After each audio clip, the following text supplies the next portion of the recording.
والعافين عن الناس والله يحب المحسنين। সূরাত আলে ইমরান 134 নম্বর আয়াতে আল্লাহ রাব্বুল আলামিন ঈমানদারদের বৈশিষ্ট্য বর্ণনা করলেন। জান্নাতি মানুষ যারা হবে তাদের বৈশিষ্ট্য আল্লাহ রাব্বুল আলামিন বয়ান করেন। আল্লাহ তাআলা বলেন, আল্লাযীনা ইউনফিকুনা ফিস সাররাই ওয়াদ দাররাই, যারা নাকি আল্লাহর রাস্তায় খরচ করে সুখে এবং দুঃখে। সুখের সময় আল্লাহর রাস্তায় খরচ করে, যখন দুঃখে থাকে, অভাব অনটন, টাকা পয়সা নাই, নিজে খেতে পায় না, তারপরও আল্লাহর রাস্তায় খরচ করে। আল্লাহ রাব্বুল আলামিন বলেন এরাই হচ্ছে মুহসিন বান্দা, এরাই হচ্ছে আল্লাহর প্রিয় বান্দা। আল্লাহ তাআলার কোরআন ওই সমস্ত মানুষদেরকেই হেদায়েতের পথে পরিচালনা করতে করতে জান্নাত পর্যন্ত নিয়ে যাবে। কালিমাতুশ শুকর আদায় করছি যিনি আমাদেরকে আজকের এই পবিত্র জুমার দিনে দুনিয়াবী ব্যস্ততা থেকে মুক্ত করে পৃথিবীর সর্বশ্রেষ্ঠ সর্বোৎকৃষ্ট জায়গা আল্লাহর ঘর মসজিদে আসার বসার সুযোগ করে দিয়েছেন, তৌফিক দান করেছেন। এজন্য আমরা সকলে দিল থেকে কালিমাতুশ শুকর আদায় করি, আলহামদুলিল্লাহ। সম্মানিত হাজিরিন, আমরা সবাই মুসলমান, ঈমানদার। আর এই পৃথিবীর যত ঈমানদার আছে, আল্লাহ তাআলা কোরআনুল কারীমের সর্বপ্রথম যে সূরা, সূরাতুল বাকারা, এই সূরার প্রথমেই আল্লাহ তাআলা ঈমানদারদের কিছু গুণাগুণ, ঈমানদারদের কিছু বৈশিষ্ট্য, ঈমানদারদের কিছু আলামত, চিহ্ন আল্লাহ তাআলা বর্ণনা করেছেন। এগুলো যদি কোনো মানুষের মধ্যে থাকে তখন সেই মানুষটা আল্লাহ তাআলার কাছে একজন পরিপূর্ণ ঈমানদার হিসাবে গণ্য হবে। আর যদি এগুলো না থাকে তাহলে সে পরিসংখ্যান হিসেবে,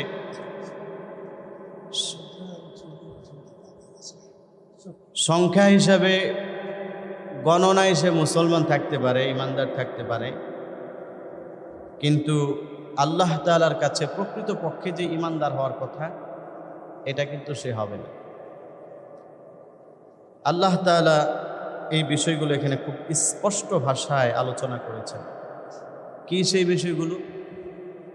আল্লাহ তাআলা প্রথমেই যেহেতু কোরআন শরীফ শুরু করতেছেন, কোরআন শরীফের কিছু বিশেষ একটা বৈশিষ্ট্যের কথা বর্ণনা করলেন। আল্লাহ তাআলা বলেন, ক্বালাল্লাহু তাআলা আলিফ লাম মিম যালিকাল কিতাবু লা রাইবা ফীহ। আল্লাহ রাব্বুল আলামিন বলেন, পৃথিবীর মানুষ শোনো, প্রথমেই আল্লাহ তাআলা ব্যবহার করলেন হুরুফুল মুকাত্তাআত, এমন কিছু শব্দ যেই শব্দগুলোর অর্থ, ব্যাখ্যা, বিশ্লেষণ পৃথিবীর কেউ জানে না, শুধুমাত্র জানেন আল্লাহ তাআলা। কোনো নবীও জানে না, কোনো আল্লাহর ওলি বুজুর্গ তো জানার প্রশ্নই আসে না। এগুলোকে বলা হয় হুরুফুল মুকাত্তাআত। আল্লাহ তাআলা কোরআনুল কারীমের বিভিন্ন সূরার শুরুতে এই শব্দগুলো ব্যবহার করেছেন। আল্লাহ রাব্বুল আলামিন এখানেও প্রথমে ব্যবহার করলেন আলিফ লাম মিম। আলিফ লাম মিম, এই যে তিনটা শব্দ আল্লাহ তাআলা এখানে, তিনটা অক্ষর আল্লাহ তাআলা ব্যবহার করলেন, এগুলোর অর্থ আমরা কেউ জানি না। পৃথিবীর যত তাফসির আছে সব তাফসিরে লেখা আছে ওয়াল্লাহু আ'লামু বিমুরাদিহি। এটা দ্বারা কি উদ্দেশ্য এটা একমাত্র জানেন কে? আল্লাহ জানেন, দুনিয়ার কেউ জানে, কোনো নবীও জানেন। এই কথাটা বলার পরে আল্লাহ তাআলা বলছেন দ্বিতীয় আয়াত থেকে, যালিকাল কিতাবু লা রাইবা ফীহ। আল্লাহ রাব্বুল আলামিন বলেন, এই যে কিতাব অর্থাৎ এই যে কোরআন শরীফ, আল্লাহ রাব্বুল আলামিন বলেন এটা এমন একটা কিতাব যেই কিতাবের মধ্যে কোনো সন্দেহ নাই। সন্দেহ তো দূরের কথা, সন্দেহ করতে পারে মানুষে এমন কোনো সুযোগও এই কিতাবের মধ্যে নেই। এখানে যা আছে সব একেবারে বিশুদ্ধ। মিথ্যা তো দূরের কথা, মিথ্যা হওয়ার কল্পনাও করা যায় না। আল্লাহ তাআলা প্রথমেই মানুষের মস্তিষ্কের মধ্যে, ব্রেইনের মধ্যে এই কোরআনের আজমত, মহত্ব এবং বরত্ব যেন ভালো করে মানুষ ঢুকাতে পারে, এজন্য আল্লাহ তাআলা চ্যালেঞ্জ করলেন, আমার এই কিতাব এমন একটা কিতাব এখানে সন্দেহ তো দূরের কথা, সন্দেহ করা যায় এমন কোনো সুযোগও নাই। এই কিতাবটা আমি আল্লাহ কেন নাজিল করলাম? এই কিতাবটাকে আমি আল্লাহ তাআলা দুনিয়াবাসীকে দেওয়ার উদ্দেশ্য কি? আল্লাহ রাব্বুল আলামিন ৩য় নম্বর আয়াতে বলেন, যালিকাল কিতাবু লা রাইবা ফীহ। আল্লাহ রাব্বুল আলামিন বললেন এটা এমন একটা কিতাব, এই কিতাবের মধ্যে কোনো রকম সন্দেহ নাই। এই কিতাব কেন দেওয়া হয়েছে? আয়াতের পরবর্তী অংশে আল্লাহ বলেন, হুদাল লিল মুত্তাকিন। এই কিতাব হচ্ছে যারা মুত্তাকি, যারা তাকওয়াবান, যাদের মধ্যে আল্লাহর ভয় আছে, তাদের জন্য এই কিতাব হচ্ছে হেদায়েত দানকারী। এই কিতাব তাদেরকে সঠিক পথের পথ দেখায়। কাদেরকে? মুত্তাকিনদের জন্য, যাদের ভিতরে আল্লাহর ভয় আছে, এবং সেই মানুষদেরকে পথ দেখাতে দেখাতে আল্লাহর জান্নাত পর্যন্ত নিয়ে যায়। সুবহানাল্লাহ বলেন। এই কিতাব কিন্তু সবাইকে আল্লাহর পথ দেখায় না। যাদের অন্তরের মধ্যে বক্রতা, অন্তর বাঁকা। অন্তর বাঁকা মানে কি? অন্তরের ভিতরে যত গান্দা, ময়লা, আবর্জনা সব সময় অন্তরের মধ্যে মানুষকে নিয়ে খারাপ চিন্তা করে। অন্তরের মধ্যে সব সময় মানুষকে কিভাবে বিপদে ফেলানো যায়, ওর ধান্দা এটা। এরকম মানুষ আমাদের সমাজে আছে না নাই? আল্লাহ বলেন এদের অন্তরগুলো বাঁকা, এদের জন্য হেদায়েত নাই। মক্কার কাফের যারা নবীজি সাল্লাল্লাহু আলাইহি সাল্লামকে সরাসরি দেখছেন, তারা কি ঈমান আনতে পারছে? পারেনি। কোরআন তিলাওয়াত শুনতো নবীজির থেকে, তারপরও ঈমান আনতে পারেনি। কারণ কোরআন তাদেরকে হেদায়েতের পথ দেখায় নাই, কারণ তাদের অন্তরগুলো ছিল বাঁকা। আল্লাহ আমাদেরকে বাঁকা হৃদয় থেকে হেফাজত করুন, আমিন বলেন। আমাদের মুসলমানদের মধ্যে অনেকে আছে অন্তর বাঁকা। অবাক হওয়ার কিছু নাই। আল্লাহ তাআলা কাফেরদেরকে নবীজির তিলাওয়াতে, নবীজির বয়ান শুনে যার পরিবর্তন হয় নাই, আর আমাদের মতো সাধারণ মানুষ, আমি একজন হুজুর, তাও আমার আমলের কত ত্রুটি আছে, আমার কত ভুল আছে, আমার বয়ানে তার পরিবর্তন না হওয়াটাই স্বাভাবিক, কারণ তার অন্তর কি? বাঁকা। আল্লাহ বলছেন হুদাল্লিল মুত্তাকিন, যারা আমি আল্লাহকে ভয় পায়, এই কোরআন তাদেরকে হেদায়াত দিয়ে আমার জান্নাত পর্যন্ত পৌঁছায় দেয়। সুবহানাল্লাহ বলেন। আল্লাহ রাব্বুল আলামিন পরের অংশে বলেন মুত্তাকি কারা? আল্লাহ যে বললেন কোরআনে, এই কোরআন শরীফ হচ্ছে যারা মুত্তাকি, তাদেরকে হেদায়াত দেয়, তাদেরকে সঠিক পথ দেখায়। এখন মুত্তাকি কারা? তাদের চিহ্ন কি, আলামত কি, তাদের গুণাগুণ কি, বৈশিষ্ট্য কি? আল্লাহ রাব্বুল আলামিন বলেন আল্লাযীনা ইউমিনুনা বিল গায়বি ওয়া ইউকিমুনাস সালাহ ওয়া মিম্মা রাযাকনাহুম ইউনফিকুন।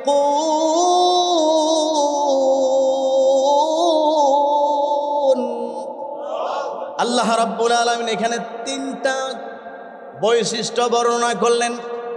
1 নাম্বার, আল্লাযীনা ইউমিনুনা বিল গায়ব, যারা গায়েবের উপর বিশ্বাস রাখে, অদৃশ্যের উপর বিশ্বাস রাখে। যেই জিনিস চোখে দেখে নাই, শুধুমাত্র কোরআন থেকে শুনেছে অথবা নবীজি থেকে শুনেছে, শুনে বিশ্বাস করে ফেলেছে। বলেন তো দেখি আমরা জান্নাত বিশ্বাস করি কিনা? সবাই বলেন জান্নাত বিশ্বাস করি কিনা? কিন্তু কেউ দেখছি জান্নাত এই পর্যন্ত? আল্লাহ বলেন তারা যা শুনে নবী থেকে তাই বিশ্বাস করে। জান্নাত দেখে নাই বিশ্বাস করে, জাহান্নাম দেখে নাই, জাহান্নাম বিশ্বাস করে ফেলেছে। আল্লাহর সামনে হাসরের মাঠে দাঁড়াতে হবে, জীবনে কোনোদিন দেখে নাই কিন্তু বিশ্বাস করে। আল্লাহ বলেন যারা এই অদৃশ্যের উপর বিশ্বাস করে তারাই হচ্ছে মুত্তাকিন। করুন সুবহানাল্লাহ। এই গুণটা আমাদের মধ্যে আলহামদুলিল্লাহ আছে। আমরা আল্লাহকে না দেখেও বিশ্বাস করি, জান্নাত জাহান্নাম না দেখেও বিশ্বাস করি, কোরআনের অজস্র হাজারো ঘটনা আমরা দেখি নাই কিন্তু বিশ্বাস করি। তার মানে মুত্তাকিদের প্রথম গুণ আমাদের মধ্যে আছে, আলহামদুলিল্লাহ বলেন। 2 নাম্বার, ওয়ায়ুকিমুনাস সালাতা। আল্লাহ রাব্বুল আলামিন বলেন মুত্তাকিদের 2 নাম্বার গুণ হচ্ছে যারা নামাজ কায়েম করে, নিজেরাও নামাজ পড়ে, নামাজকে সামাজিকভাবে প্রতিষ্ঠা করার চেষ্টা সব সময় করে। আলহামদুলিল্লাহ এটাও আমাদের মধ্যে আছে। আমরা নিজেরাও নামাজ পড়ি, সমাজের মধ্যে নামাজ কায়েম হয়ে যাক, পরিবারের মধ্যে নামাজ কায়েম হয়ে যাক, এমনকি রাষ্ট্রীয় পর্যায়ে পর্যন্ত নামাজের বিধান কায়েম হোক। এটা আমরা চাই কি চাই না? আমরা সবাই চাই। তার মানে আল্লাহ তাআলা যে গুণ বর্ণনা করলেন মুত্তাকি, কোরআন যাদেরকে হেদায়েত দিয়ে জান্নাতে নিবে, 2 নাম্বার গুণটাও আলহামদুলিল্লাহ আমাদের মধ্যে আছে। শুকর আদায় করেন আলহামদুলিল্লাহ। 2 নাম্বার গুণটাও আমাদের মধ্যে আছে। 3 নাম্বার গুণ আল্লাহ তাআলা বলেন ওয়া মিম্মা রাযাকনাহুম ইউনফিকুন।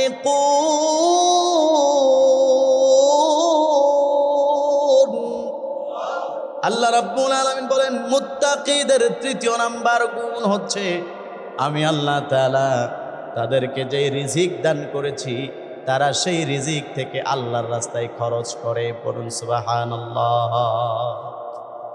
আমার আজকের আলোচ্য বিষয় হচ্ছে এই 3 নাম্বার গুণটা নিয়ে। আল্লাহ তাআলা বলেন মুত্তাকিদের বৈশিষ্ট্য, কোরআন যাদেরকে হেদায়েত দিবে, কোরআন যাদেরকে হেদায়েতের পথে পরিচালনা করবে, কোরআন যাদের জন্য হেদায়েত, কোরআন যাদেরকে জান্নাতের পথ দেখায়, এদের একটা বৈশিষ্ট্য হচ্ছে ওয়া মিম্মা রাযাকনাহুম, আমি আল্লাহ তাদেরকে যে রিজিক দিয়েছি, ইউনফিকুন, তারা সেই রিজিক থেকে আল্লাহর রাস্তায় খরচ করে। সুবহানাল্লাহ বলেন। আল্লাহর রাস্তায় আমরা যে খরচ করি, স্বাভাবিক দান সাদাকা হতে পারে, জাকাত হতে পারে, বিভিন্ন সাদাকা হতে পারে। এই যে সম্পদগুলো আমরা ব্যয় করি আল্লাহর রাস্তায়, বলেন তো এই সম্পদ কি আমাদের? এই সম্পদের মালিক কে? আল্লাহ তাআলা। তবে আল্লাহ তাআলা আমাদেরকে সাময়িক সময়ের জন্য দিয়েছেন। এই জন্য সম্পদ দেখা যায় অনেক সময় কারো হাতে চিরস্থায়ী হয় না, এটা পালা পরিবর্তন হয়। এবং এই পৃথিবীর এমন একটা জিনিস সম্পদ, সে কখনো তার এক মালিকের কাছে স্থির থাকে না। আপনার বাড়ি, আপনি যেখানে থাকেন, এটা এক সময় ছিল হয়তোবা আপনার বাবার, আপনি বাবার থেকে ওয়ারিস পাইছেন। আপনার বাবার আগে মালিক ছিল আপনার দাদা, আপনার দাদার আগে পরদাদা, এর আগে আরেকজন। এভাবে পৃথিবীর শুরু থেকে এটার মালিকানা চেঞ্জ হচ্ছে, পরিবর্তন হয়। কারণ সম্পদ এমন একটা জিনিস, এটা টাকা পয়সার সম্পদ হতে পারে, স্থাবর অস্থাবর সব ধরনের সম্পদ। এটা কখনোই এক জায়গায় স্থির থাকে না, একজনের কাছে স্থির থাকে না। আমরা যে টাকা পয়সা ব্যবহার করি, এই টাকা কখনো একজনের হাতে যদি থাকে, সে কখনো মানুষকে উপকার করতে পারে? কথা বলেন, পারবে? আপনার ক্ষুধা লাগছে, 1000 টাকা কসকসা নোট যদি 5টা 5000 টাকা নিয়ে সারাদিন পকেটে ঘুরেন, আপনার পেট ভরবে? ভরবে না। যতক্ষণ পর্যন্ত আপনি এটাকে আরেকজনের মালিক বানায় না দিবেন, বিনিময়ে সে আপনাকে কিছু খাবার দিবে, এর আগ পর্যন্ত আপনার পেট ভরবে না। এখন অনেকে বলবেন যে আমি হোটেলে খাবো না, বাড়িতে খাবো, একই তো কথা। ওইটাও তো আপনার কিনা লাগছে। আপনি যদি বাজার না করেন, চাউল না কিনেন, টাকা শুধু দেখেন আর গ্রান নেন, কত সুন্দর টাকার বান্ডিল, পেট ভরবে? এই জন্য মাকামাতে হারিরির মধ্যে শরহে কাজামাতে একটা কিতাব পড়ানো হয়, চমৎকার আরবি সাহিত্যের কিতাব। আলহামদুলিল্লাহ আমি 10 বছর যাবত, এই বছর 11 বছর পড়াইতেছি। ওই মাকামাতে হারিরির মধ্যে আছে যে টাকা পয়সা এমন এক প্রতারকের নাম, সে মুহূর্তের মধ্যেই পল্টি নেয়, এবার রিপিট, আরেকবার ওপিট। এই আপনার হাতে, এই আরেকজনের হাতে চলে গেছে। 500 টাকার কসকসে নোটটা নিয়ে গেছেন বাজারে, একটা কাঁঠাল দেখে পছন্দ হয়েছে, কিনতে হবে, 300 টাকা দিয়ে কিনছেন, এই টাকা আপনার হাত থেকে আরেকজন হাতে চলে গেছে। এখন যদি আপনি বলেন এই 500 টাকা আপনার, কি বলেন, মায়ের খাওয়ার সম্ভাবনা আছে না নাই? ওই লোকে যদি ধরে মায়ের দিয়ে কিছু করার আছে? কারণ সে মুহূর্তের মধ্যে পোল্ট্রি নিয়ে নিছে, এতক্ষণ ছিল আপনার, এখন আরেকজনের হয়ে গেছে। এবং উনি সেখানে লিখেছেন এই স্বর্ণ মুদ্রা, টাকা পয়সা, এটা কখনো মানুষকে ততক্ষণ পর্যন্ত কোনো উপকার করে না যতক্ষণ পর্যন্ত এটার পালা পরিবর্তন না হয়, হাত পরিবর্তন না হয়। আপনি টাকা পকেটে নিয়ে ঘুরবেন, জমি কিনবেন, বাড়ি কিনবেন, বাড়ি আর কেনা লাগবে না, টাকার মহব্বত ছাইরা ওই জায়গা নিয়ে নেবেন, টাকাটা দিয়ে দিবেন, পালা পরিবর্তন হবে, তখন সেই জায়গা আপনার হবে, তখন আপনি যা ইচ্ছা তাই করতে পারবেন। এর নাম হচ্ছে টাকা। এবং এই টাকা পয়সা এটা এমন একটা জিনিস যেটার প্রতি কোনো মানুষের কোনো ঘৃণা থাকে না। এটার প্রতি মানুষের কোনো কি থাকে না, ঘৃণা থাকে না।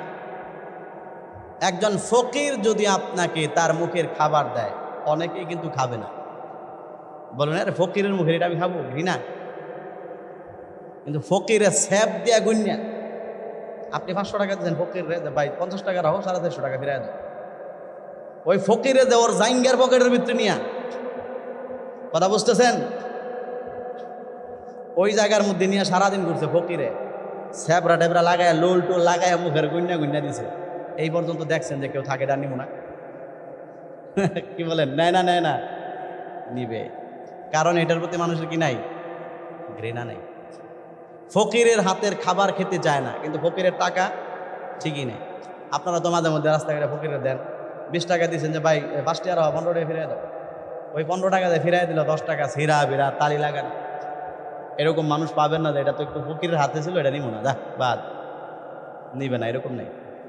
মহিলারা টাকা আপনাকে দিল, হাতের মধ্যে ময়লা আবর্জনা, টাকা নিবে। রিক্সাওয়ালা শরীর ঘামে ভিজা শেষ, টাকা দুর্গন্ধ, ঘাম লেগে শেষ, আপনি ভাড়া দিয়েছেন 50 টাকা, 20 টাকা রাখবে, 30 টাকা ফিরাই দিচ্ছে, ভিজা ঘামে। এই কথা কেউ বলছে যাবে এটা তো ঘামে ভিজা, থাক নিব না, এরকম কেউ আছে? নাই। এরকম আশ্চর্য একটা জিনিসের নাম হচ্ছে স্বর্ণ মুদ্রা এবং টাকা। এটার প্রতি মানুষের কোনো কি থাকে না, ঘৃণা থাকে না। এটা যে আনতে বের করে দিবেন মানুষ নিবে। ময়লার মধ্যে, নর্দমার মধ্যে, ময়লার ড্রেনের মধ্যে যদি 1000 টাকা নোট পড়ে থাকে, ওখান থেকে উঠাইয়া ধুইয়া ইস্ত্রি করে আবার এটাকে ব্যবহার করে। খাবার কোনোদিন ওখান থেকে উঠাইয়া, যতই ক্ষুধার্ত মানুষ খায় না। কেউ কেউ হয়তো বা পরিস্থিতির কারণে খায়, কিন্তু বাকিরা খায় না। আল্লাহ বলেন এটার নাম হচ্ছে টাকা, রিজিক। রিজিকের একটা ভার্সন হচ্ছে টাকা। আল্লাহ রাব্বুল আলামিন বলেন যারা নাকি ঈমানদার, যারা নাকি মুমিন, আল্লাহ রাব্বুল আলামিন বলেন তাদের একটা বৈশিষ্ট্য হচ্ছে, তাদের একটা গুণ হচ্ছে ওয়া মিম্মা রাযাকনাহুম ইউনফিকুন। আমি আল্লাহ রাব্বুল আলামিন তাদেরকে যে রিজিক দিয়েছি, সম্পদ দিয়েছি, টাকা পয়সা দিয়েছি, ওখান থেকে তারা আমি আল্লাহর রাস্তায় খরচ করে। আমি আল্লাহর নাম দিয়ে, আল্লাহর দোহাই দিয়ে যখন তাদের কাছে চাওয়া হয়, তাদের কাছে যখন সম্পদগুলো চাওয়া হয়, আল্লাহ বলেন তখন তারা কখনো বাধা দেয় না। তারা সব সময় আমি আল্লাহর রাস্তায় দান করে। শুধুমাত্র সুখে থাকলে দান করে বিষয়টা এমন নয়, বরং তারা যখন কষ্টে থাকে, দুঃখে থাকে, তখনও তারা দান করে।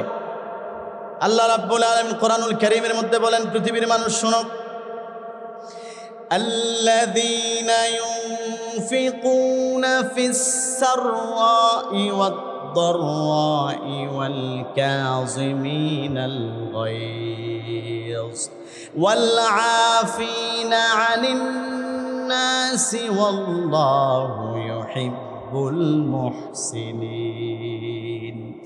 সূরাত আলে ইমরান 134 নম্বর আয়াতে আল্লাহ রাব্বুল আলামিন ঈমানদারদের বৈশিষ্ট্য বর্ণনা করলেন। জান্নাতি মানুষ যারা হবে তাদের বৈশিষ্ট্য আল্লাহ রাব্বুল আলামিন বয়ান করেন। আল্লাহ তাআলা বলেন আল্লাযীনা ইউনফিকুনা ফিস সাররাই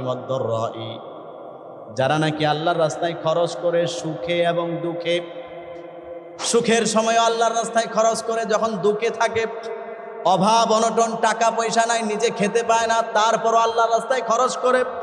আল্লাহ রাব্বুল আলামিন বলেন, এরাই হচ্ছে মুহসিন বান্দা, এরাই হচ্ছে আল্লাহর প্রিয় বান্দা। আল্লাহ তাআলার কোরআন ওই সমস্ত মানুষদেরকেই হেদায়েতের পথে পরিচালনা করতে করতে জান্নাত পর্যন্ত নিয়ে যাবে। তাহলে বোঝা গেল আল্লাহ তাআলার পথে দান করা, আল্লাহর রাস্তায় ব্যয় করা শুধুমাত্র সুখের সময় না, দুঃখের সময়ও যারা দান করে। আমাদের কাছে অনেক সময় দান সাদাকা চাওয়া হয়, আপনাদের সামনে অনেক সময় চাওয়া হয় মসজিদের জন্য, মাদ্রাসার জন্য, গরিব মিসকিন এতিম অসহায়দের জন্য। অনেক সময় আমাদের মনে প্রশ্ন থাকে যে হুজুর, নিজেই চলতে পারি না, কিভাবে দান সৎকা করব?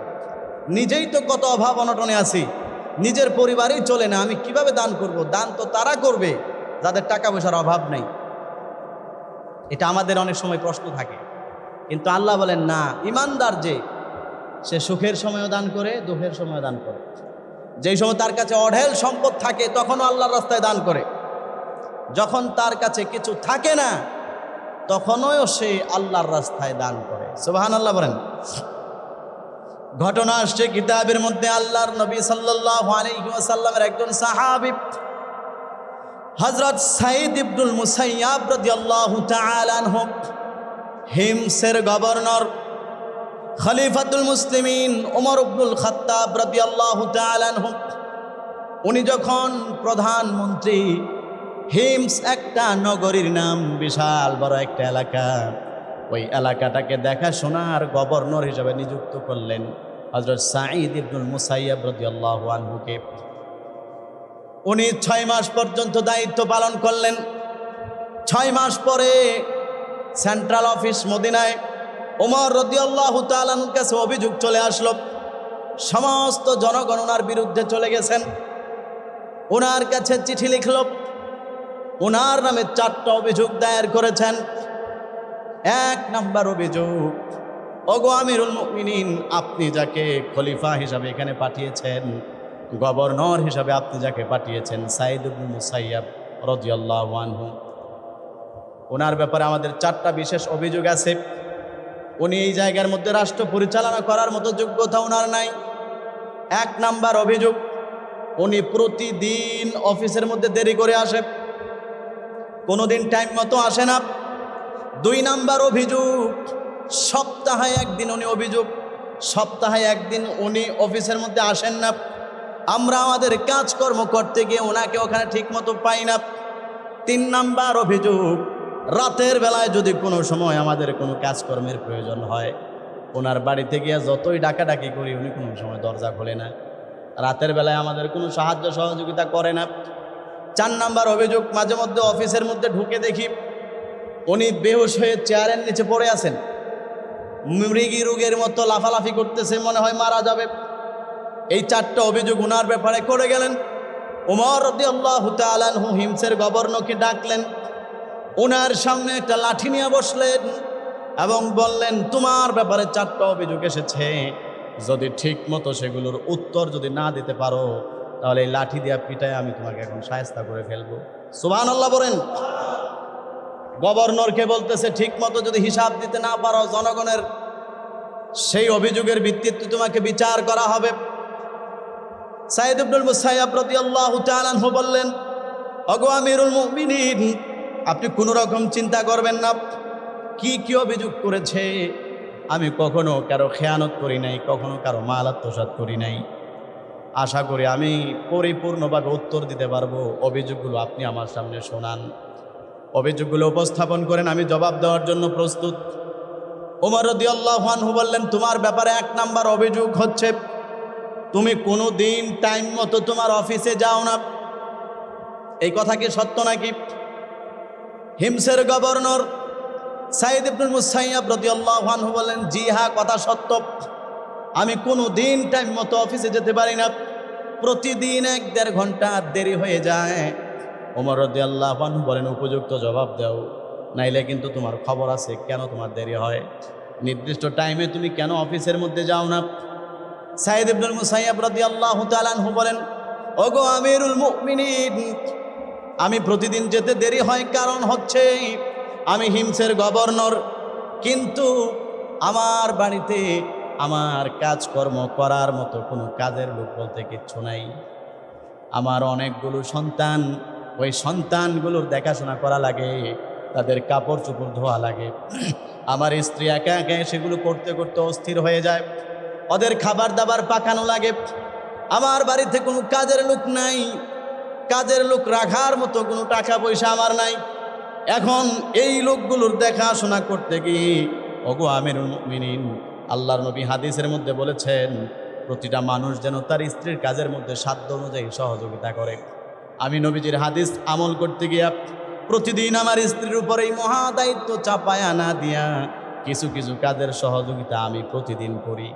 আর সেই সহযোগিতা করতে গিয়া প্রতিদিন আমার 1-1.5 ঘন্টা অফিসে আসতে দেরি হয়ে যায়। পড়ুন সুবহানাল্লাহ। এই কারণে আমার প্রত্যেক দিন দেরি হয়। ওমর রাদিয়াল্লাহু তাআলা আনহু এই কথাটা শোনার পরে অটোমেটিকলি ওনার চোখ দিয়া বেয়ে বেয়ে টপ টপ করে পানি পড়তেছে।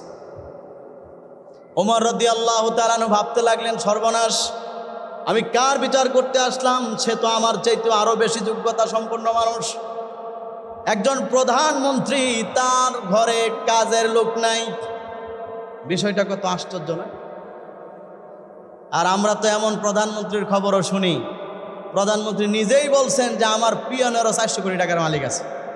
জোরে বলেন, আছে না নাই? চিন্তা করেন, বাড়ির কামলারে যদি অবস্থা হয় তাহলে বাড়িওয়ালার কি অবস্থা? এটার আমি নাই কইলাম, আপনারাই বুঝে নেন। আল্লাহ হেফাজত করুক, আমিন পড়েন। ওমর রাদিয়াল্লাহু তাআলা আনহু এই অভিযোগটা শোনার পরে কান্না শুরু করছেন। দ্বিতীয় নাম্বার বললেন, তোমার ব্যাপারে অভিযোগ হচ্ছে তুমি সপ্তাহে 1 দিন অফিসে আসো না। কেন আসো না বলো? সাইদ ইবনুল মুসাইয়্যিব রাদিয়াল্লাহু আনহু বলেন, এটার উপযুক্ত জবাব আমার কাছে আছে। কি সেই জবাব আপনি বলেন? সাইদ ইবনুল মুসাইয়্যিব রাদিয়াল্লাহু তাআলা আনহু বলেন, ওগো আমিরুল মুমিনিন, একজন মানুষের অনেক জামা কাপড় থাকে, কিন্তু আল্লাহর কসম এই যে আমার শরীরের মধ্যে মাত্র একটা জামা, এই একটা জামা ছাড়া আমার কাছে দ্বিতীয় আর কোনো জামা কাপড় বলতে কিচ্ছু নাই। পুরাটা সপ্তাহ জুড়ে আমি এই একটা কাপড় পরে আমার অফিস আদালত, মানুষের বিচার আচার, রাজ্য পরিচালনা সব কিছু করি। ওগো আমিরুল মুমিনিন, আল্লাহর নবী হাদিসের মধ্যে বলেছেন, সপ্তাহে শুক্রবার দিন, জুমার দিন তোমরা সবাই সাধ্যমতো পরিষ্কার পরিচ্ছন্ন কাপড় পরে মসজিদে যাবে। আমি আল্লাহর নবীর হাদিসের উপর আমল করতে গিয়া 6 দিন পর্যন্ত একই কাপড় ব্যবহার করার কারণে ঘামের কারণে দুর্গন্ধ হয়ে যায়, বিভিন্ন স্পট লেগে কাপড়টার মধ্যে ময়লা দেখা যায়। পরিচ্ছন্ন করি, ওই কাপড়টাকে একটা চাদর দিয়া কোনো রকম আমার লজ্জাস্থান আমি ঢেকে রাখি। আমার লজ্জাস্থান ঢেকে আমার ওই কাপড়গুলো শুকাতে দেই। আর সেই কাপড়গুলো শুকাতে শুকাতে জুমার টাইম হয়ে যায়, তারপরে আমি জুমার নামাজে চলে যাই। এইভাবে আমার সারাদিন চলে যায়। এই জন্য সপ্তাহে 1 দিন আমি আমার অফিসের মধ্যে হাজিরা দিতে পারি না। 1 দিন আমার এই কারণে মিস হয় যে আমার দ্বিতীয় পরার মতো কোনো কাপড় নাই। ওমর রাদিয়াল্লাহু তাআলা আনহু এই কথা শোনার পরে ওনার মাথাটা আরও নিচু হয়ে গেল, উনি কান্না শুরু করলেন। হায় আফসোস, আমি কার বিরুদ্ধে আসছি বিচার তদন্ত করে বিচার করার জন্য? সে তো আমার চাইতে অনেক আগায় আমলের দিক দিয়া। আমার তো যাই হোক মোটামুটি কাপড় আছে, কিন্তু তার তো একটা কাপড় বাহিরে আর কোনো কাপড়ই নেই। সুবহানাল্লাহ বলেন। সাহাবায়ে কেরাম দেখেন কত বড় তাকওয়াওয়ালা ছিলেন। সম্মানিত হাজিরিন, ওমর রাদিয়াল্লাহু আনহু বললেন, তোমার বিরুদ্ধে 3য় নাম্বার অভিযোগ হচ্ছে রাতের বেলায় কখনো মানুষ তোমাকে বাড়িতে ডাক দিলে ঘর থেকে বের হও না, দরজা লাগায় রাখো। কারণ কি? সাইদ ইবনুল মুসাইয়্যিব রাদিয়াল্লাহু আনহু বলেন, ওগো আমিরুল মুমিনিন, সারাদিন পর্যন্ত মানুষের কাজকর্ম করি, অফিস আদালত বিচার কার্যক্রম রাষ্ট্র পরিচালনা সব কিছু করি। যখন সন্ধ্যা হয়ে যায়, সন্ধ্যা হওয়ার পরে আমি আমার ঘরের দরজা লাগাই দেই, সন্তানগুলোকে সময় দেই, লেখাপড়া করাই, কোরআন পড়াই, এরপরে স্ত্রীকে কিছুক্ষণ সময় দেই, তারপরে যাই নামাজ নিয়ে আল্লাহর সামনে দাঁড়ায় যাই। ফজরের নামাজ পর্যন্ত আমি আল্লাহ তাআলার কুদরতি পায়ে সেজদার মধ্যে পড়ে পড়ে আল্লাহর সাথে কথা বলি। পড়ুন সুবহানাল্লাহ। সারাটা রাত আমার এভাবে আমলের মাধ্যমে কেটে যায়, যার কারণে আমি দুনিয়ার মানুষকে তো দিনে সময় দেই, রাতের সময়টা আমি আমার আল্লাহর জন্য ওয়াকফ করেছি। এই জন্য রাতের সময়টা আমি আর দিনের মানুষকে দিতে পারি না। এই জন্য আমাকে আমার প্রজারা যতই ডাকাডাকি করে রাতের বেলায়, আমি ঘর থেকে বের হই না। আমি ঘর থেকে রাতের বেলায় বের হতে পারি না, কারণ রাতের বেলায় সময় দিই কাকে? আল্লাহ তাআলাকে। সম্মানিত হাজিরিন, ওমর রাদিয়াল্লাহু তাআলা এই কথা শুনে আরও বেশি অঝোর কাঁদতে লাগলেন, মাথাটাকে নিচু করে দিলেন যে আমি কার বিচার করতে আসছি? তার এত বড় তাকওয়া যে দিনের বেলায় মানুষের কার্যক্রম করে রাতের বেলায় আল্লাহর সেজদায় পড়ে থাকে। আফসোস, এই লোকটাকে তারা চিনতে পারল না। তারপরে অভিযোগ করলেন, তোমার ব্যাপারে 4 নাম্বার অভিযোগ, তুমি মাঝে মধ্যে বেহুশ হয়ে তোমার অফিসের মধ্যে অচেতন অবস্থায় পড়ে থাকো, মানুষ তোমাকে পানি টানি ঢেলে তারপরে ঠিক করে। এরকম হওয়ার কারণ কি? সাইয়্যিদ ইবনুল মুসাইয়্যিব রাদিয়াল্লাহু আনহু বলেন, আমিরুল মুমিনিন, আমি যেই কারণে প্রতিদিন মাঝে মধ্যে এরকম বেহুশ হয়ে পড়ে থাকি, ওই বিষয়টা যদি আপনিও জানেন, আপনিও কিন্তু এরকম সেন্সলেস হয়ে যাবেন, আপনিও কিন্তু এরকম বেহুশ হয়ে পড়ে থাকবেন। জিজ্ঞেস করলো, কি ব্যাপার, তোমার সেই ঘটনাটা আমাকে শোনাও। সাইয়্যিদ ইবনুল মুসাইয়্যিব রাদিয়াল্লাহু আনহু বলেন, ওগো আমিরুল মুমিনিন, আপনি তো খাব্বাব রাদিয়াল্লাহু তাআলা আনহুকে চিনেন? ওমর রাদিয়াল্লাহু তাআলা আনহু বলেন, হ্যাঁ চিনি, খাব্বাবকে তো অবশ্যই চিনি। ইসলামের জন্য নির্মমভাবে তাকে শাহাদত বরণ করা হয়েছে। হিমসের গভর্নর বললেন, ওগো আমিরুল মুমিনিন, আমি তখনও মুসলমান হই নাই। সেই সময়কার ঘটনা, ওই খাব্বাব রাদিয়াল্লাহু তাআলা আনহু মক্কা থেকে হিজরত করে মদিনায় চলে এসেছিল। ওনাকে মক্কার লোকেরা ওয়ারেন্ট জারি করে ধরে নিয়ে গেছে। নেওয়ার পরে ওনাকে কারাগারে বন্দি করলো। যত ধরনের শাস্তি দেওয়ার দিল, যে তুমি ইসলাম ধর্ম ছেড়ে দাও। উনি ইসলাম ধর্ম কোনোভাবেই ছাড়তে রাজি হলেন না। সর্বশেষ আইন প্রণয়ন করা হলো, তাকে হত্যা করা হবে, ফাঁসিতে ঝুলানো হবে। সাইয়্যিদ ইবনুল মুসাইয়্যিব রাদিয়াল্লাহু আনহু বলেন, তখন আমি অমুসলিম ছিলাম। ওনাকে যারা ধরে নিয়ে গেছে তাদের মধ্যে আমিও একজন ছিলাম। ওনাকে ধরে নিয়ে যাওয়ার পরে ওনার সামনে বারবার প্রস্তাব দেওয়া হলো, আপনি ইসলাম ধর্ম ছেড়ে দেন, নয় আপনাকে কিন্তু ফাঁসিতে ঝুলিয়ে মৃত্যুদণ্ড দেওয়া হবে। উনি ছাড়তে রাজি হলেন না। উনি মৃত্যুর জন্য প্রস্তুত হয়ে গেলেন। ওনাকে ফাঁসির কার্যক্রম বাস্তবায়ন করার জন্য এলাকাবাসী রেডি হলো, শুলিতে চড়িয়ে ওনাকে মারা হবে। ওই সময়ের ঘটনা।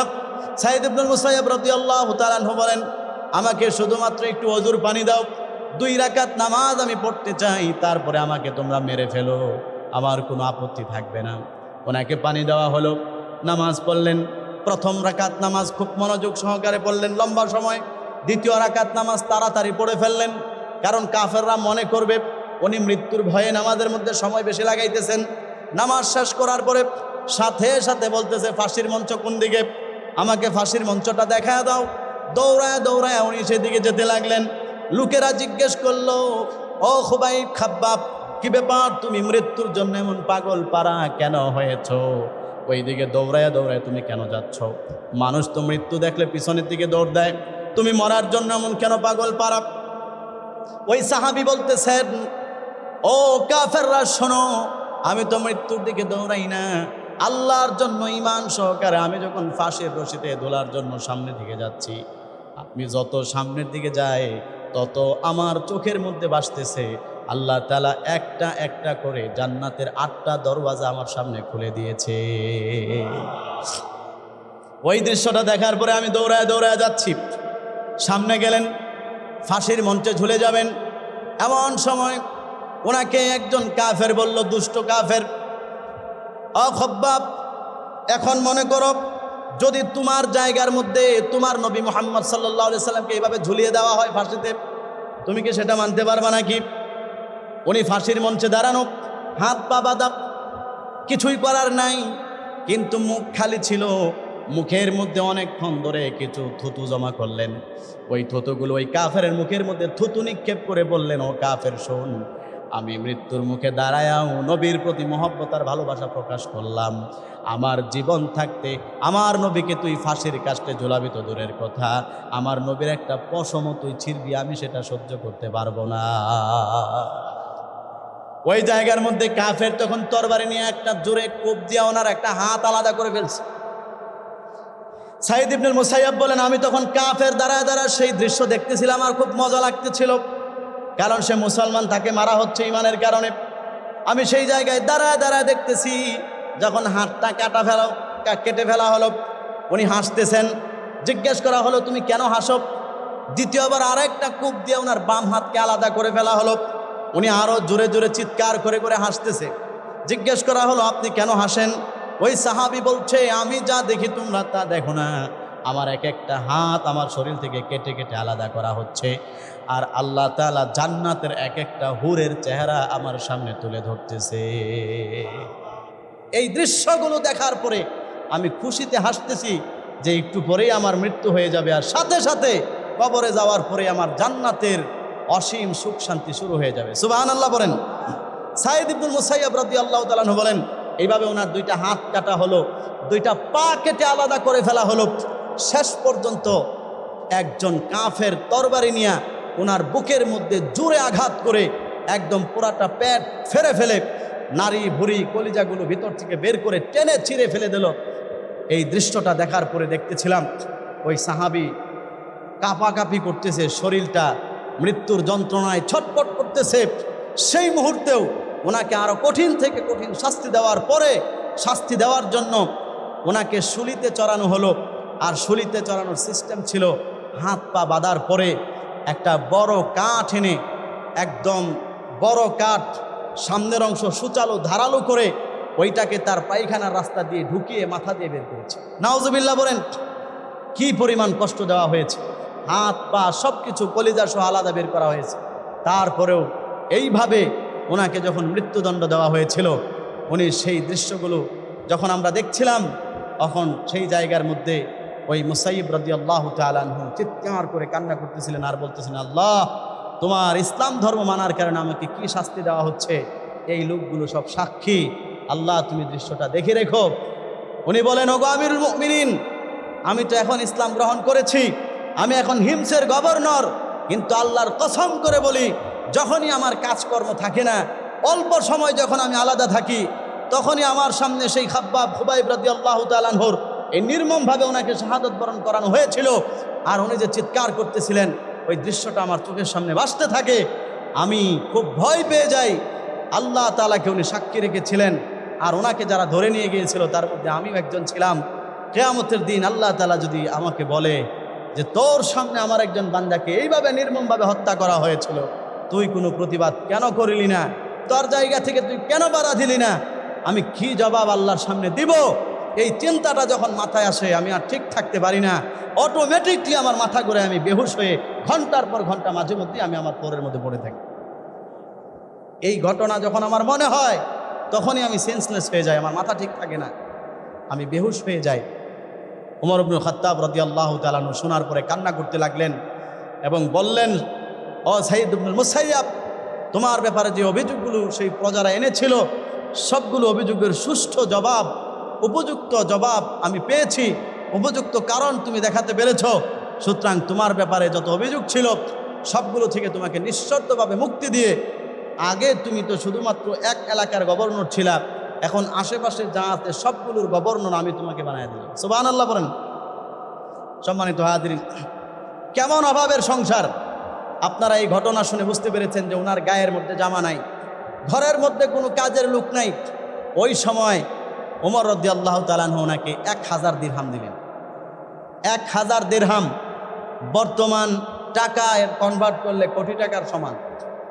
রাষ্ট্রের পক্ষ থেকে ওনাকে দেওয়া হলো, এই 1000 দিরহাম তুমি তোমার জন্য ব্যয় করো, তোমার পরিবারের জন্য ব্যয় করো, তোমার সন্তানদের পিছনে ব্যয় করো। আল্লাহর নবীর সাহাবী সাঈদ ইবনুল মুসাইয়্যিব রাদিয়াল্লাহু তাআলা আনহু এই টাকা পয়সা, এই দিরহামের থলিটা নিয়ে ঘরে চলে গেছেন, বালিশের নিচে রেখে ঘুমায় গেছেন।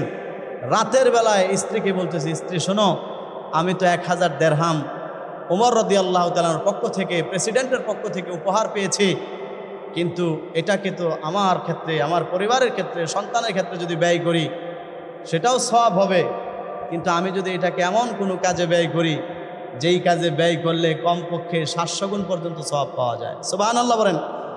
তোমার কি কোনো আপত্তি আছে?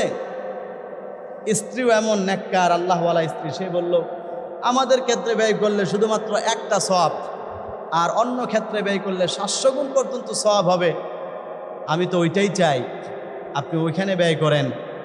আল্লাহর সাহাবী, আল্লাহর নবীর সাহাবী রাতের বেলায় সেই 1000 থলে মুদ্রা, 1000 দিরহাম, এই কোটি কোটি টাকা নিয়ে বের হয়ে সমাজের যত গরিব মানুষ ছিল সবার মাঝখানে ওই টাকাগুলো দান করে দিয়েছেন। সুবহানাল্লাহ বলেন।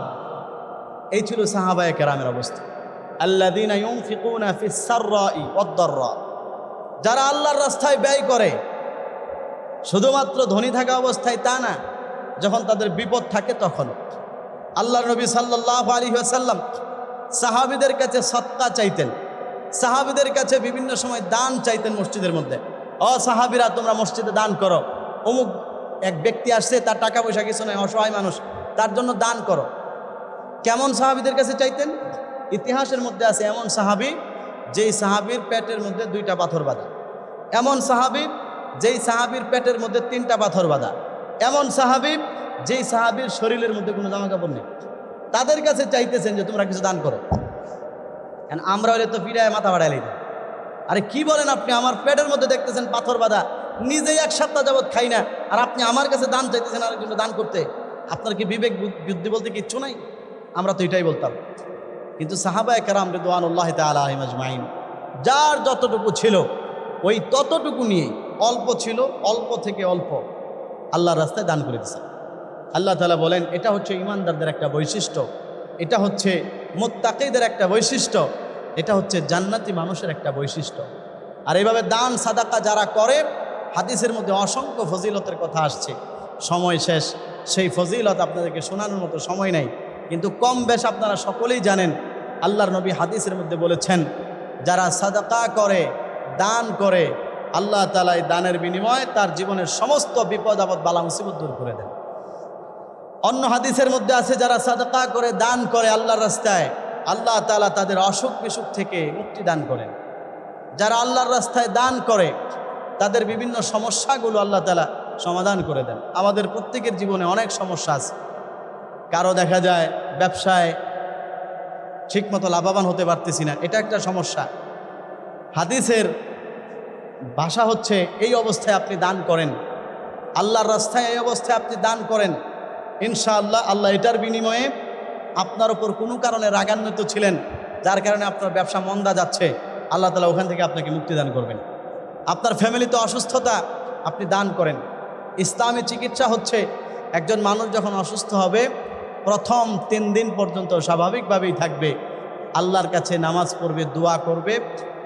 এরপরে দ্বিতীয় চিকিৎসা হচ্ছে সদকা করবে, আল্লাহ এই সদকার ওসিলায় এই রোগটাকে তুমি ভালো করে দাও।